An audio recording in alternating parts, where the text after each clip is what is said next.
This is the outside of the Auto-Sleeper Warwick XL MQ. If I firstly move along to the Lpg Tank Filler, to fill the gas tank up with gas, firstly just push in, twist, and the cover will release itself. Our UK filler nozzles just slide over the top of this, and then it's just a matter of pulling a lever around, pulling that lever towards you to lock it onto the side of the van. Once it's locked on, just press a button on the pump and hold it down and pop in as many litres as you want, or just wait until it clicks off to indicate it's full. To remove it, release the lever, twist the nozzle back round and then pull towards you. This centre bezel here is to screw in continental adapters. To view how much gas is actually in the tank, just come to the driver's side just here, and the gauge is just there. It can only be viewed when the engine is running, and you'll get a series of green lights indicating how much gas is in the tank.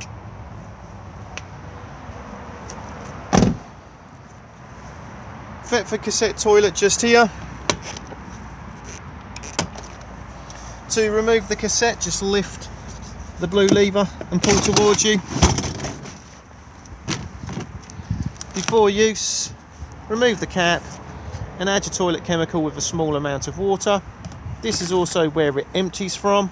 Just remember that when you are emptying it, to hold the button down just here to release the vacuum inside. It's also advisable to keep this seal lubricated. Thetford do their own seal lubricant, but any silicone based lubricant is fine. By turning this part here, allows access inside the cassette for additional cleaning, and if anything was to wrap itself up around the float mechanism, giving you a false reading that it's always full, this can also be removed and cleaned just by turning this part here and then removing. All of these cassettes now are on wheels with extendable handles.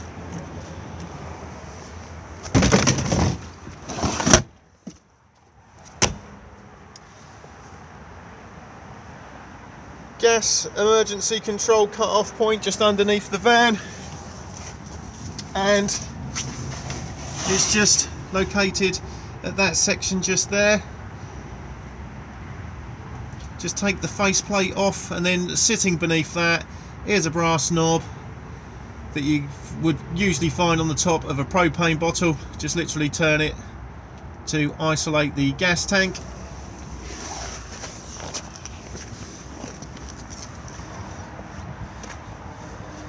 Mains hookup connection point just here. Just remember that when removing it, to push down on the blue lever just here.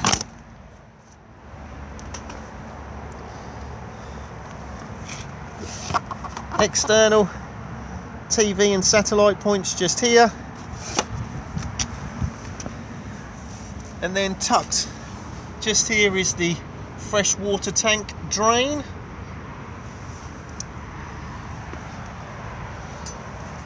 Fresh water tank fill here using the whale filling system, so you can use either the submersible pump, which you can drop into an aqua roll or water container of any sort, and then we have a direct hose to a tap just here, so a standard hose lock connection.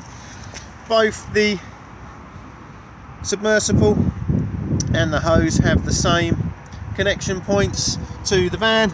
They just literally just click in. Once you've clicked it in, just slightly slide this down to lock it into place. You do have to make sure that the 12 volt is on and that tank fill is activated to allow water into the van from these particular hoses. The beauty of this particular hose here is that if you are on a fully serviced pitch, you can literally just leave your tap turned on, and as you're using water, it will just constantly refill the tank.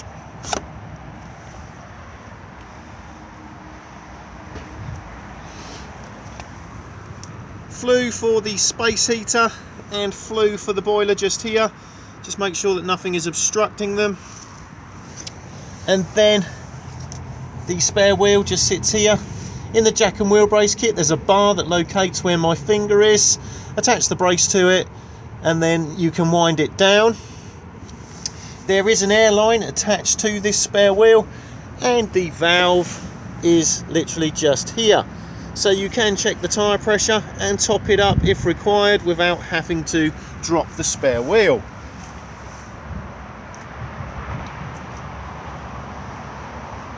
Reverse camera just up here, and then we have the Fiamma bike rack. To use this, just drop the rails, adjust these parts by sliding them to fit the bike, attach these through the wheels, and then use the arms around the frames.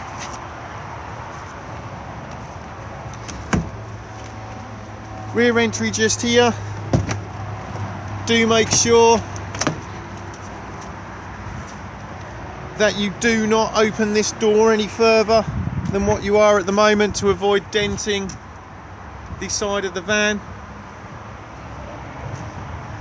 The way to open these doors further is by pressing just here, so just make sure that you do not on this particular door. On this side, obviously you can if you want to.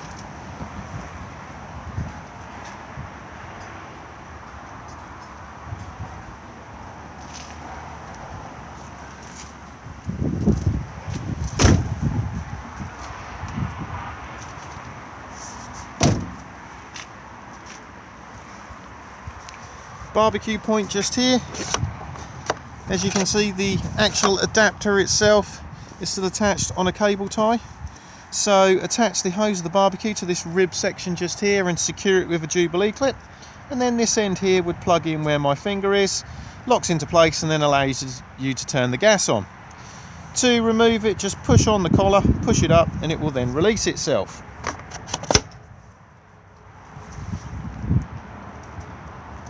Again, fresh water into the van just here, so if you don't want to use the whale fillers, you can just fill the fresh water tank up just using a standard hose. As you can see, the cap can be locked.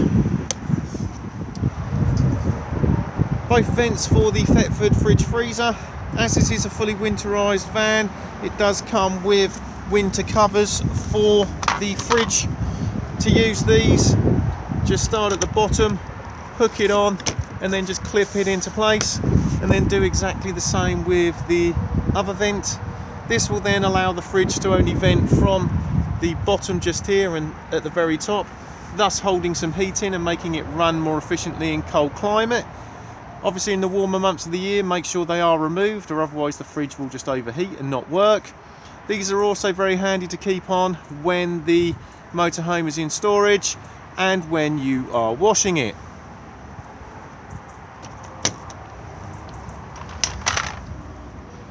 Grey water drain just here.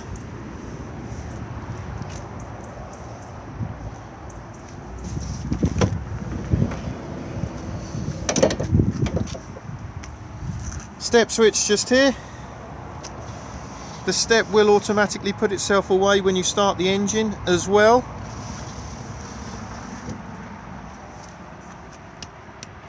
We then have awning light on and off. And then we have low LEDs.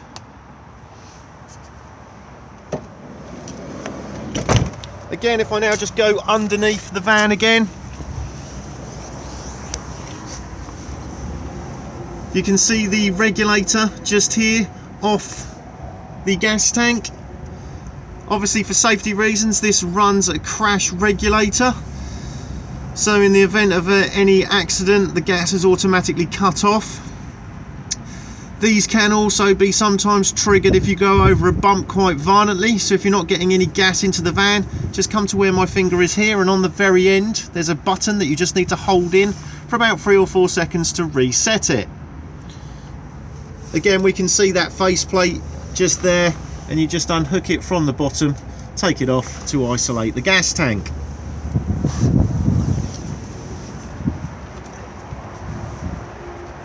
At the top here we have the two-lay OmniStore rollout canopy.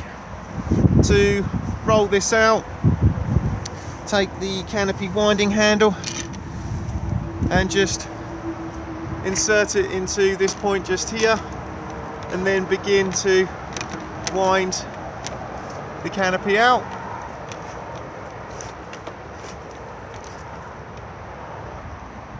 As you can now see, I've wound the Canopy out a short distance. I always prefer to do this and then drop the legs to give it some support, so you're not putting too much stress on it or the van itself. The legs are sprung loaded, and it's just a matter of literally pushing and then dropping the leg out,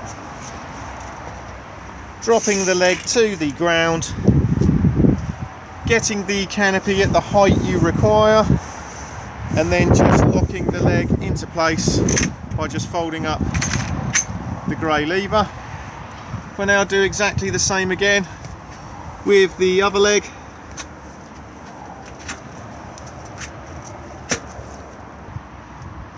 You can now see that the canopy is fully supported, and you can then continue to roll it out, walking the legs out as you go.